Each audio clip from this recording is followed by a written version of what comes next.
السلام عليكم ورحمة الله تعالى وبركاته، حبيباتي وصديقاتي الوفيات للقناة. مرحبا بكم معايا في فيديو جديد ووصفة جديدة.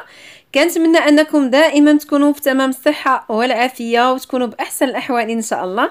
اليوم الوصفة ديال اليوم او الفيديو ديال اليوم ان شاء الله غادي يكون عبارة عن لي كاب كيك ساهلين، يعني بطريقة مبسطة وفي متناول الجميع. يعني ممكن انك تحضريهم في واحد الوقت الوجيز تفرحي بهم الوليدات ديالك، وكذلك الا كان عندك مثلا عيد ميلاد ولا كان عندك شي مناسبة صغيرة ممكن انك تستعمليهم كيجيو لذاذ جدا. وكذلك ممكن انك تستعمليهم بلا لا كريم ويبقاو لك حتى مدة طويلة ان شاء الله. كنتمنى انكم تتابعوا معايا الفيديو من الاول الى الاخير لكي لا تفوتكم اي فكرة، وكذلك طريقة لنجاح الوصفة. وكنتمنى يعني ان تعجبكم هذه الوصفة هذه وتجربوها. وكذلك كنطلب من جميع الصديقات اللي شافت الفيديو ما تبخلش عليا بلي جيم بلي كومونتير، وندوز ان شاء الله لاكتشاف الطريقه والمقادير وفرجه ممتعه. بالنسبه للمقادير نبداو على بركه الله. هنا كنحتاجو 6 البيضات، هنا كنحتاجو 2 كيسان ديال السنيده عبرناهم بالكاس ديال الياغورت الطبيعي، كذلك غنعبروا 2 كيسان ديال زيت المائده كذلك عبرناه بالكاس ديال الياغورت الطبيعي. احتاجينا هنا 2 كيسان ديال الياغورت الطبيعي، واحتاجينا قشور ديال الليمون محكوكين او البرتقال محكوكين. كنحتاجو 3 الكيسان ديال الدقيق من نوعيه ممتازه عبرناهم كذلك بالكاس ديال الياغورت الطبيعي. وهنا 4 اكياس ديال الخميره او الكيماويه او خميره الحلويات او بيكين باودر. هنا خدينا البيض وطربناه مع السكر حبيبات حتى ضاعف الحجم ديالو. من بعد كنضيفوا الباقي المكونات بالتدريج، كنضيفوا الزيت حنا كنطربوا، كنضيفوا الياغورت الطبيعي وحنا كنطربوا، كذلك كنضيفوا قشور ديال البرتقال.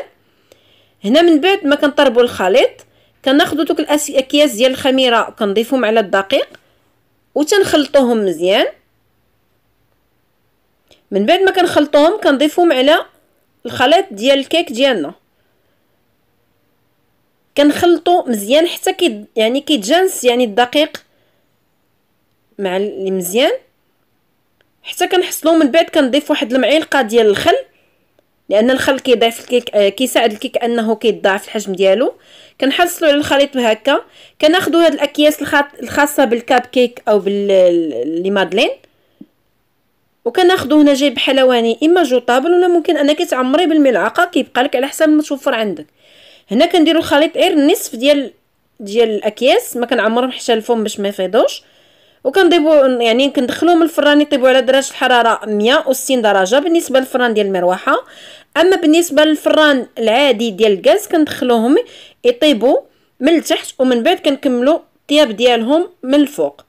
بالنسبه واحد لاستيوس كناخذ واحد الصينيه او لاطه يعني كنكب فيها الماء طايب وكندخلهم لكنا وكنديرهم في الفران ديال الغاز باش انهم كيساعدهم انهم يطلعوا. بالنسبه للتزيين كيبقى لك الاختيار. هنايا اول حاجه انا غنزين ان شاء الله بلا كريم فريش. خدينا واحد يعني كميه ديال يعني على حسب نتوفر عندك. حنا خديت غير 4 ديال لا كريم فريش وطلعتها مزيان حتى تضاعف الحجم ديالها. كنضيف ليها واحد المعلقه ديال الفاني. وهنا بالنسبه للون غادي نسمها بالفرomboise باش يعطيني اللون يعني بحال الغوز. كنبقى نضيف بالكميه ديال الفرomboise حتى كنحصل على اللون اللي بغيت.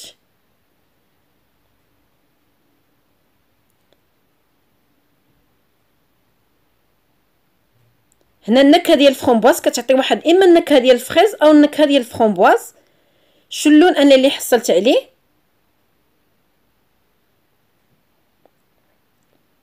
هنا من بعد ما طابوا لي كاب الكيك ديالنا كنحاولوا نحيدوهم يعني دوك الرويصات عندهم من الفوق باش كيتقادوا او يجوني مقادين.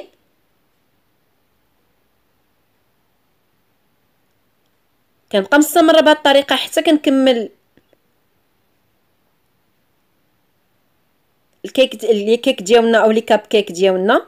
هنا غنحل لكم وحده غتشوفوا الشكل ديالها كيف كتجي رطبه وكيبقى كل ما طالت المده ديالهم كل ما كيقول لي رائعين والمذاق ديالهم هو الاروع، لان يصبر لكم حتى 4 ايام 5 ايام كيبقى لكم يعني مده طويله. هنا بالنسبه خديت واحد الجيب حلواني وخديت واحد الراس ديال او البوش او البوق يكون مسنن بهذا الشكل هذا. وغادي ناخذوا لي كاب كيك ديالنا بهذا الشكل وغادي ندور، يعني غندير واحد الدوره ديال لا كريم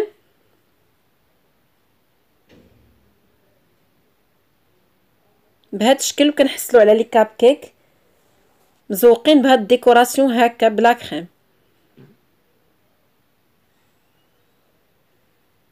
كنبقاو مستمرين بنفس الطريقه حتى كنكملوا لي كاب كيك ديالنا. هادو بالنسبه يعني هاد لي كاب كيك كيجيو ساهلين في متناول الجميع، يعني ما فيهمش تعقيدات كثيره بالنسبه اللي عندها عيد ميلاد او اللي بغات تفرح الوليدات ديالها.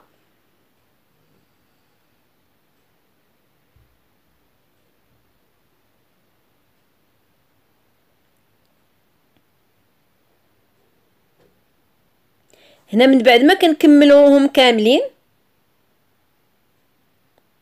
يعني هنا كتخرج ليا كميه لا باس بها، يعني كتخرج ليا تقريبا 28 حبه. بالنسبه لهذا الخليط كيخرج ليا 28 حبه. هنا من بعد ما كنكملهم كيبقى لك التزيين من الفوق على حسب الاختيار.